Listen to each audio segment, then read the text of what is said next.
So if we haven't met, my name's Nathan. I get to be the lead pastor of this church, and we are in a sermon series that my wife doesn't like the title of. And she's got a point, so I'm going to share it with you. So we're in a sermon series called Love is Difficult, and I came up with that title, right? So this is me. I look at hard things, and I kind of want to, okay, so like, let's square up and let's go do the hard thing. Which is why I was like, hey, Angela, can you give me a mountain? And they're climbing it, because I'm looking at something difficult as something to overcome. And she's like, difficult's kind of a negative word. Like, are you trying to like have people not want to do it? And I was like, no, actually, I definitely want people to be better at love. And she's like, because love is good. And I was like, fair, right? And love is worth it. So I reflect back, I think, whether I'm doing it on purpose or not, I think I'm accidentally doing what Jesus did with some disciples, where they're like, Jesus, I'll follow you. And he's like, foxes have holes and birds have nests, but the Son of Man has nowhere to lay his head. And the first 10 times I read that, I thought Jesus didn't want those people to follow, which is wrong. He does want them to follow. He wants them to count the cost and then pay it, right? Not shrink back and don't do it.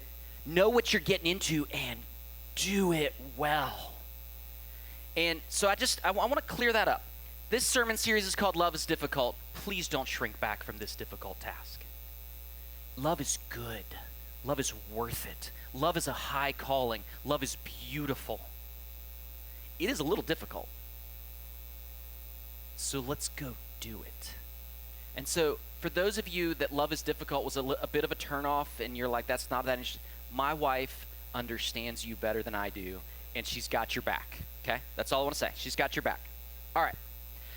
Today is the second message in the series. Last, just kind of introduction. Hey, love's all over the Bible. God is love. We're supposed to love. You're commanded to love, right? Real kind of overview. Today we're going to define terms, because if you can sing a song, what is love? Yes! I so hoped somebody would do that. Modern pop song from the 90s? Yeah? Okay. Not modern. I remember. All right, anyway, all right. Here's what I want to say. Today's sermon is called Love is Vague, not because love is vague, but because we use it so many ways it becomes unclear, right? And so, because it gets used so many ways, I can say in an intelligible sentence, I love Mexican food. And all of you know what I mean. Those of you that English is your second language, I'm so sorry. This word is rough. We use it 20 ways. Many of them don't actually have much to do with love. When I say I love Mexican food, I mean I like it. I enjoy it. I appreciate it. Maybe I even desire it. I'm saying all of those things. But none of those are actually kind of proper uses of the word love. But I also say God is love. And now we're in a different category all at once. We say things like, I love your dress. Right? You see somebody like, I love your dress. What do we mean? I think it's pretty. It looks good on you. It delights my eyes. We're saying all sorts of things, but is it sacrificial love? Am I saying I unconditionally love your dress? No. In fact, I specifically conditionally love your dress. If it looked different, I might not love it. Now, if it had pockets, okay, we're good. But like, I love all of those dresses, right? But like, love your enemies? Do I have to love my enemies' food? Do I have to love my enemies' ideas? Do I have to love my enemies' behaviors? No, but I love them because they're image bearers of God. They're humans made in God's image, so I love them. But I mean different things when I use the same word. Y'all with me? All right, so I know some of y'all not the fan of the AI. I know. I threw it in there for fun. Right? I threw it in there for fun, and it gave me 10 distinct meanings in English for the word love. 10 10 broad uses. I looked at it and I thought, okay, I see where you're going here. I'm going to try and narrow it down a little bit because I don't really want to go through all of them. But I've kind of been playing with it. But one of the things that I've noticed is in English, love is used lots of ways. That's actually not unique to us. In Greek, there are 4 words that reasonably get translated love. Other languages use this in a variety of ways. So I'm going to kind of give you some examples of how these varieties played out, and then I'm going to give you the 4 major categories we use in the U.S., and then I'm going to talk about what do I actually mean by love is difficult. Because I love Mexican food is not difficult. It's so yummy. Right? That's not difficult. Whatever your favorite food is, right? That's not difficult love. So I'm going to try to narrow it down a little bit. All right. So in Greek, we would get agape, we would get phileo, we would get storge, we might get eros. Agape is the one we tend to use to mean kind of an unconditional, sacrificial love, because it's the love we see in "For God so loved the world." How did he love it? He loved it sacrificially. And so we would tend to use agape that way, though there's a few places where I'm like, why did they use that word? Like, it just means preference. Like, that's weird. Phileo is more a warm love between people. So like band of brothers, those men loved each other because they had gone through difficult times together and they had found a unity, and there was a love that's born of that. And that's kind of the phileo, warm friendship kind of love. Storge is like family, like the way you love family, which is like you put up with them at Thanksgiving, right? Like storge is a pretty solid, unmovable love, but may or may not be warm. Eros isn't actually in the Bible. This is the root word for erotic. It is romantic love, but the concept does play out because attraction's not new. But their language has 4 loves, right? Ours might have 10 uses of loves. Love is really broad. So what am I talking about in this sermon series when I say love is difficult, but it's good and it's worth it? And I want to get to that. All right, so let me give an example of how complicated this could get. In the book of John, after Jesus dies on the cross, he's risen from the dead. He's gone up to Galilee to meet with the disciples. There's a little fishing expedition, and they end up on the beach, and Jesus and Peter are talking. Now, this passage is worthy of its own sermon. I'm just using it to illustrate the variety of usage of the word love that exists not only in English, but also in the Bible. So I'm not going to go into all the meaning here, but I kind of want to show it to you. So starting at John 21, I'm going to just kind of show you a few verses, starting at 15. When they had finished breakfast, Jesus said to Simon Peter, "Simon, son of John, do you love me more than these?" And the word love that he uses is agape. So do you love me unconditionally? Do you love me sacrificially? Do you love me generously more than these others? And Peter answers, he said to him, "Yes, Lord, you know that I have warm brotherly affection to you." Do you see that nuance? Right? Do you love me sacrificially and unconditionally? I have a really warm, friendly affection for you, Jesus. Right? He uses love, but he uses the other love, and that's honestly kind of like, it's like, what's going on here? There's stuff. Which again, this sermon's really fun to preach by itself. But Jesus goes on. He says to him a second time, "Simon, son of John, do you love me, agape? Do you unconditionally, sacrificially, generously love me?" And he says, "Yes, Lord, you know that I have warm, loving affection for you." Verse 17, he says to him a third time, "Simon, son of John, do you have warm brotherly affection for me?" And Peter was grieved, I think not only because he said it a third time, but because he actually dropped the intensity also. Do you love me this much? I love you this much. Do you love me this much? I love you this much. Do you love me this much? And the beauty here is that though love is difficult and it's worth it and it's hard, and you may or may not be good at unconditional love, the beauty is that God meets us where we are and invites us further. And again, that sermon could preach all day long. But the nuance of love is not new to us. It's something that God's been aware of and the people have been aware of. And the challenge of, do you love me? Yes. Do you love me a lot? Well, I love you a fair amount. Do you love me enough to go die for me? Ooh, that one's hard, right? But even Peter, when faced with that challenge, is like, I love you, but I don't know that I can honestly say that. Okay. Well, I'll take you where you are.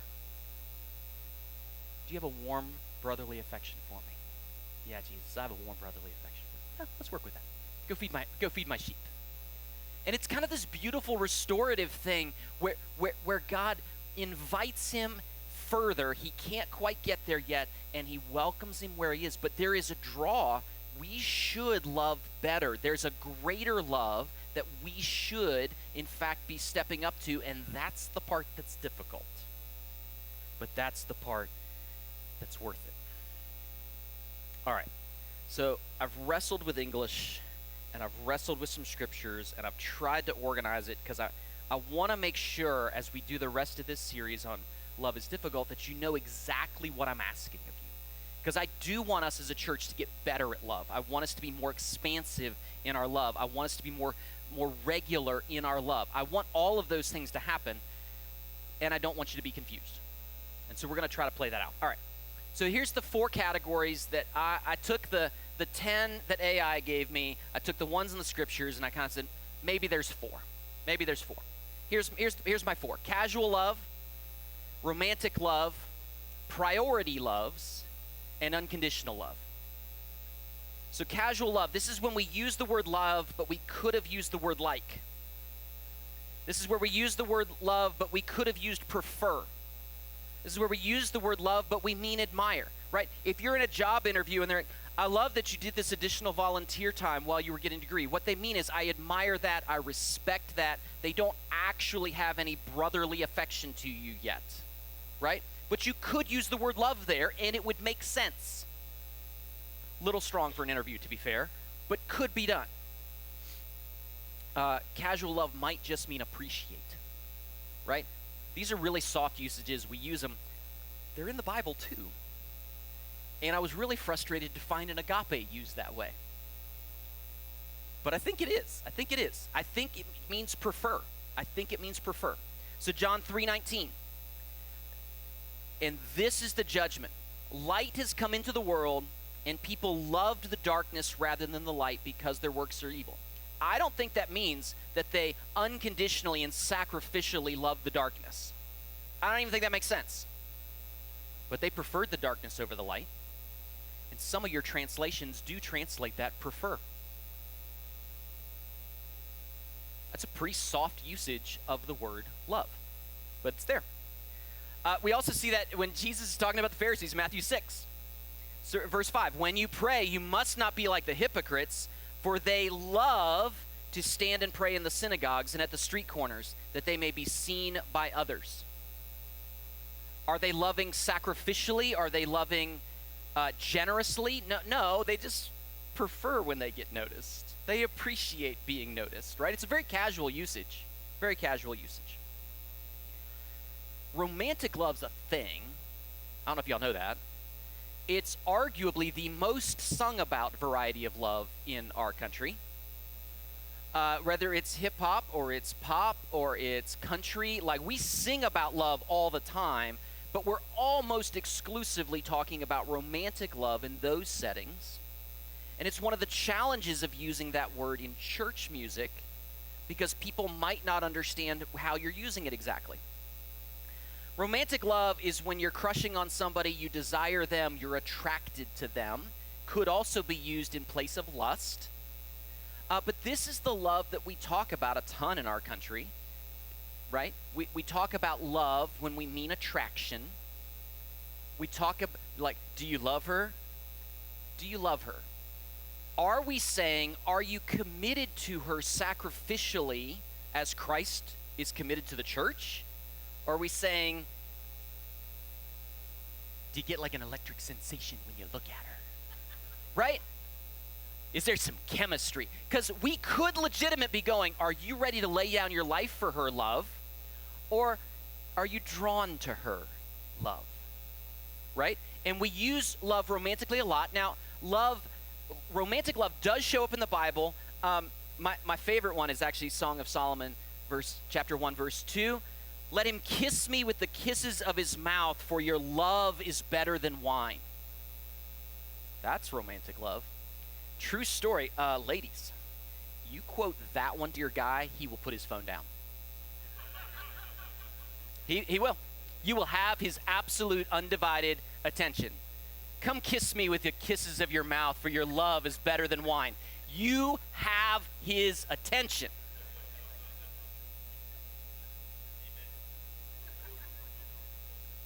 May there be an increase among us. All right, so romantic love's a thing. Romantic love in context is godly and holy and discussed in the scriptures, and out of context can be wildly destructive.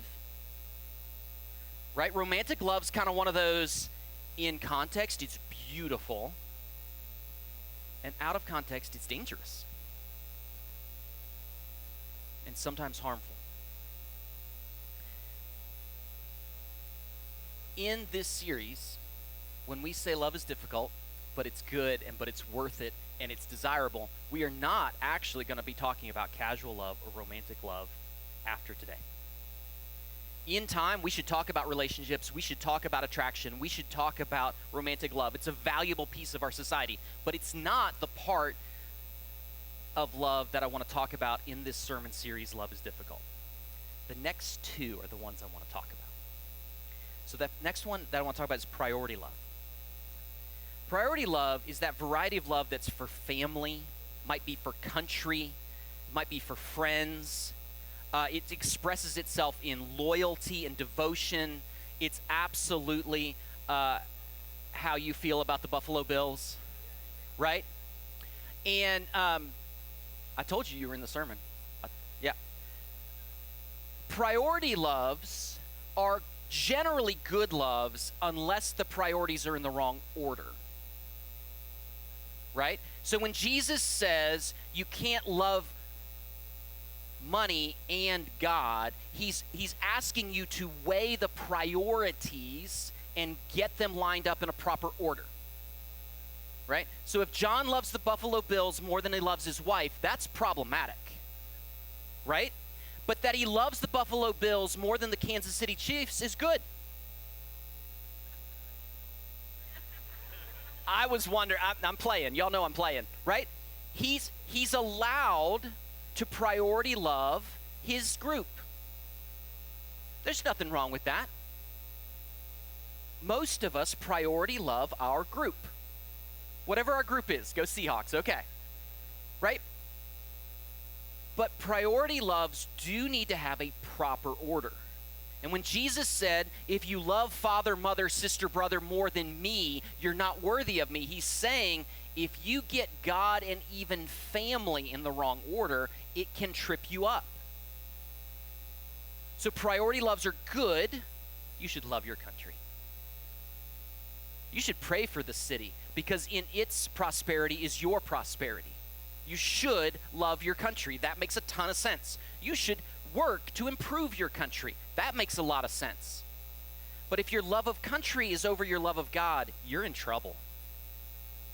You're just in trouble, right? So priority loves are good, generally. Out of order, they're problematic. And Jesus talks about getting those priorities in order a lot. Because the love of money is the root of all kinds of evil. But money in of itself is something God gives us. He gives us the power to make wealth. The economic structure that he laid out in the promised land is, here's some capital, here's some land. Go work this land for the provision of your family. God's not anti-wealth. He's anti a love of wealth that supersedes your love of God or your love of your neighbor. Get it in the right order and it's fine. Get it in the wrong order, it's going to hurt you. And it's going to hurt your neighbors. And it's going to hinder you from walking with Jesus. But priority loves generally are good. Let me give you a few examples. So Romans 12, verse 10. Love one another with brotherly affection. Outdo one another in showing honor. This is an invitation to love your people. Which people? The church. You're supposed to have a greater love, a greater affinity, a greater warmth, a greater affection for the people of God. These are your people. Love them well. What's wild about inviting us to love the church is it breaks some of the other categories that people prefer. Because the church brings rich and poor in the same room. The church brings people of different ethnicities in the same room. Right? It's normal to love people that are like you. That's normal. The church says, come stretch that and include people that are outside of your normal circle. And love the family of God and love them well. And that's a priority love. And we see it play out in healthy ways, right? In healthy ways. I remember when I ran a small business, I was a cabinet maker in Atlanta. There were people who, because they were part of the family of God, and they learned I was part of the family of God, they preferred to hire me to do work. Well, thank you for that. Right? Thank you. And they recognize is if I have to choose who I'm going to give this to, I'd love to give it to my people. Right? In that context, that's actually good. If I'm unwilling to do business with unbelievers, I may run into a problem, because I'm also called to love my neighbor that doesn't fit into my affinity groups. But that love's not casual, and that love's not romantic. That love is unconditional. Let me jump to that. Unconditional love is the highest love that we're called to. This is the love we're talking about in 1 Corinthians 13, today's opening scripture. This is an unconditional love. It's sacrificial. It lays down its life. It is faithful, even if it is not reciprocated, which is hard. In fact, the love is difficult. This is the love we see in God. So John 3:16, for God so loved, sacrificial, faithful, unconditional. Right? If his love was conditional, would he have laid down his life for sinners who rebel against him and reject him and do wicked things? Like, if his love was conditional, none of that would make sense. His love isn't conditional. So God so loved the world that he gave his only son. Incidentally, husbands, this one's for you too. That same usage is in Ephesians 5. Husbands, love your wives unconditionally, faithfully, sacrificially. It means all of those things and more. As Christ loved the church, unconditionally, sacrificially, faithfully, right? That call is to a really challenging variety of love. It's the same call that all of us have when we're commanded to love the Lord your God with all your heart, with all your soul, with all your mind, and all your strength. That love is an unconditional love.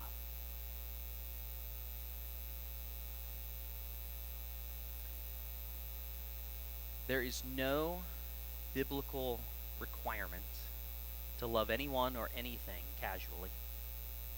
You don't have to like their dress, unless it has pockets. And then obviously, yeah. You don't have to love anybody romantically. Ever. There is a gift of singleness that is good. It's healthy. It's holy. You're not lacking anything because you're single.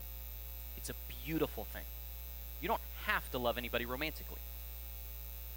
If you do, there are a whole lot of boundaries of what makes it holy or not. But you don't have to love anybody romantically. You don't have to love anybody casually. We are, however, called to do some loving. And in these next several weeks, we're gonna focus on the how. How do you do this kind of difficult love? How do we get better at that? How do we step up into that? How do we get called into that? How do we express it? That's where the rest of this series is gonna focus. Because the Bible does call us to sort our love priorities. You need to sort this. If I thought for a minute that John's love for the Bills was causing him to neglect his family, I would need to speak to him about that and go, dude, that's not healthy. That's not good.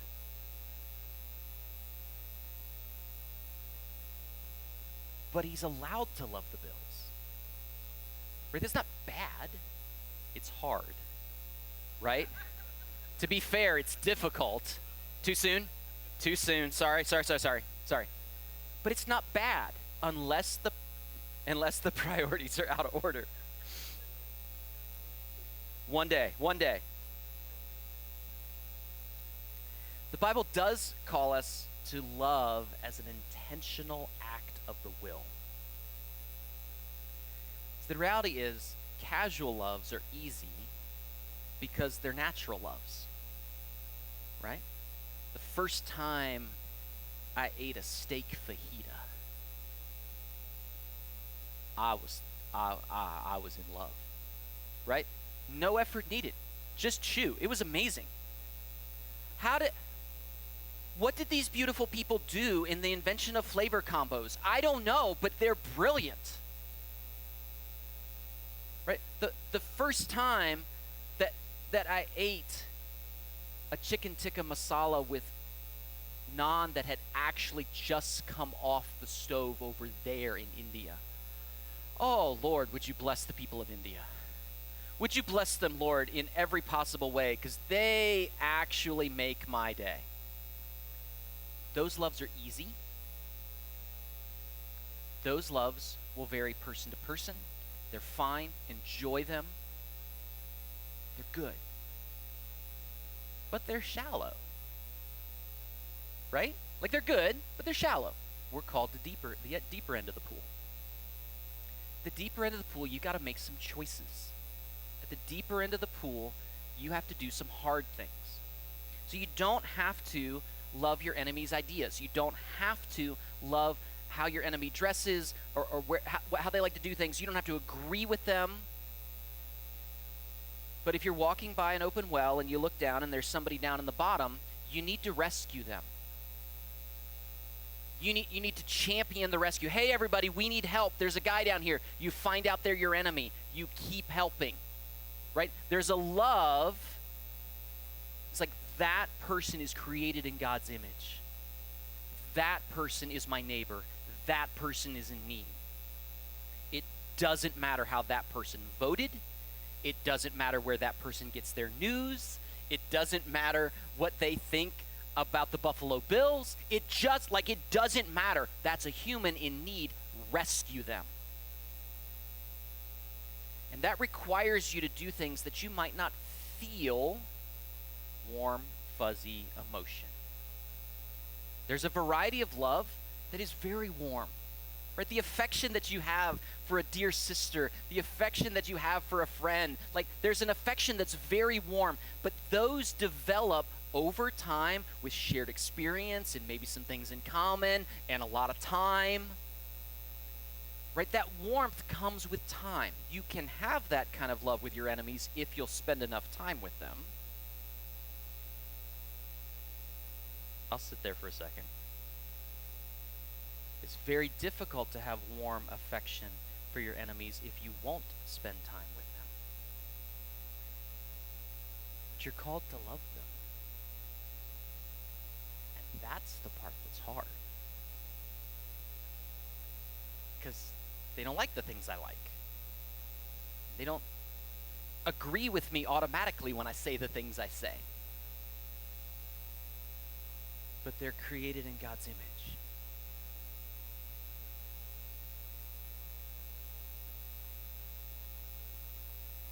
They are an opportunity for you to expand your love.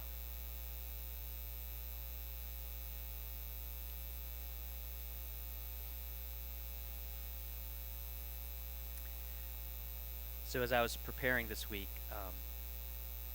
I bumped into the notes of the first sermon I preached in this room.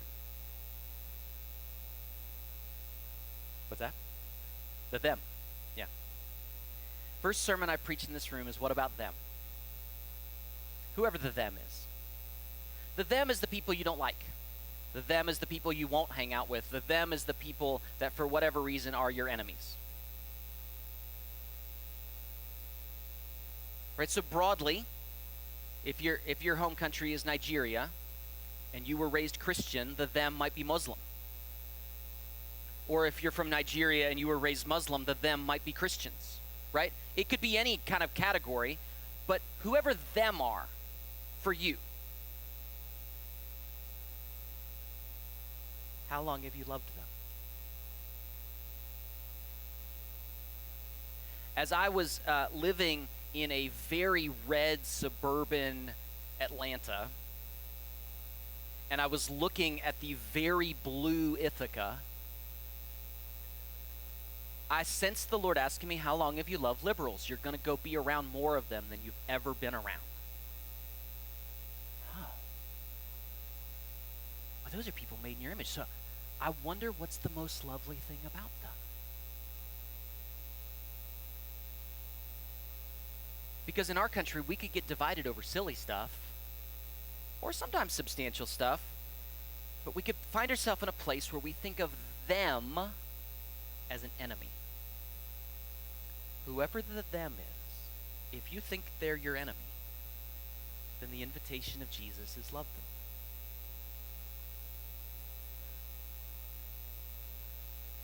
And that's difficult.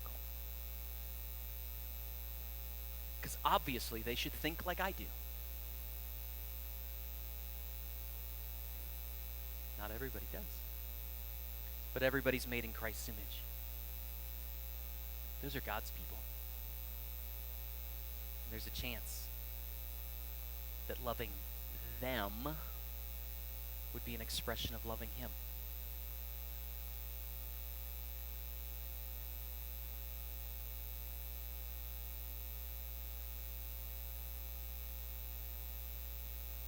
We have I don't know if you know this, but Heather and I live in on the most dangerous street in Freeville. I say that because this winter we've had, I think, 15 accidents in the little curve that's in front of our house. And some of them have been interesting, like the dump truck that rolled itself and stuck the landing, knocking out the light pole that ripped the electricity off our house. Like, some of them are interesting. Pray for Keith. He did go to the hospital, but he lived through it, so that's good. If there's a car accident in front of your home, and you would hesitate to help them until you find out if they're them, you need Jesus. And you need Jesus a lot. Because there's something that we're called to that says, I will serve you no matter who you are, because you are created in God's image and I love you. And the number of times that Heather and I have had a chance to run outside and find out if somebody's okay, I don't ask them who they voted for. And I don't ask them if they're Buddhist or Muslim or Christian or Hindu. Who cares? Are you okay? Can I help you out of the ditch? There is a love that needs to supersede all other things.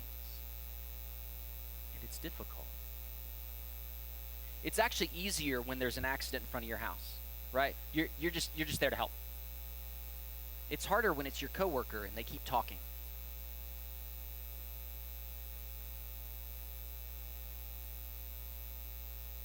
It's harder when it's your next door neighbor and they put that sign in their yard.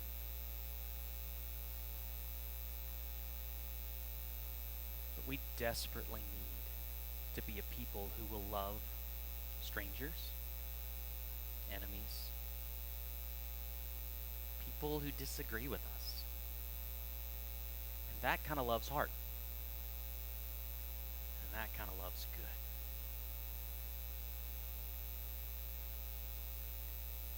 Here's the invitation.